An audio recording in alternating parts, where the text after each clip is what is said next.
अग्निपथ मंसूबे की मुखालफत में कई रियासतों में मुजाहरे जारी। आज तहरीककारी तलबा तंजीमों ने झारखंड बंद करने का ऐलान किया। बिहार के कई शहरों में हफ्ते को भी कई जगह आगजनी।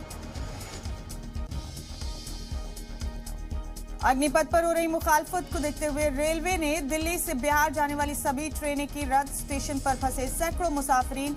वजीर रेल के अहकामात, दिक्कत में फंसे हुए मुसाफिरीन को खाना पानी मुहैया कराया जाए। पटना जाने वाले हवाई टिकटों की बड़ी कीमत। अग्निपथ पर मरकजी वजीर अनुराग ठाकुर ने नौजवानों से की तशद्दुद का रास्ता छोड़ने की अपील। कहा, सरकार बातचीत को तैयार, जरूरत पड़ी तो कर सकते हैं बदलाव।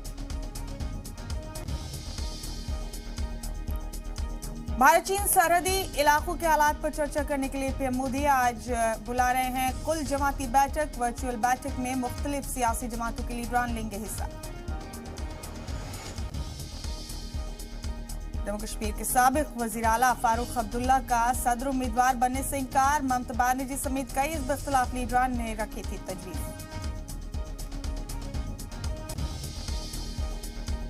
शुमाली हिंद में आज हो सकती है बारिश। महकमा मौसमियात ने इम्कान जाहिर किया। पंजाब, हरियाणा, चंडीगढ़ और दिल्ली में मगरिबी इलाकों में हो सकती है बारिश।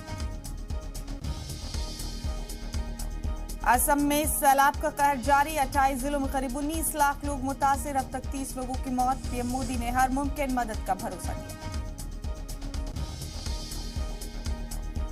Olympic gold medalist Neeraj Chopra का एक और कमाल। फिनलैंड में चल रहे कुआर्तानी गेम्स में जीता गोल्ड मेडल। 86.69 मीटर दूर फेंका भाला। रूस यूक्रेन जंग का आज 116वां दिन। ओडेसा पहुंचे यूक्रेनी सदर ज़ेलेंस्की। दोनेत्स्क में रूसी हमले तेज।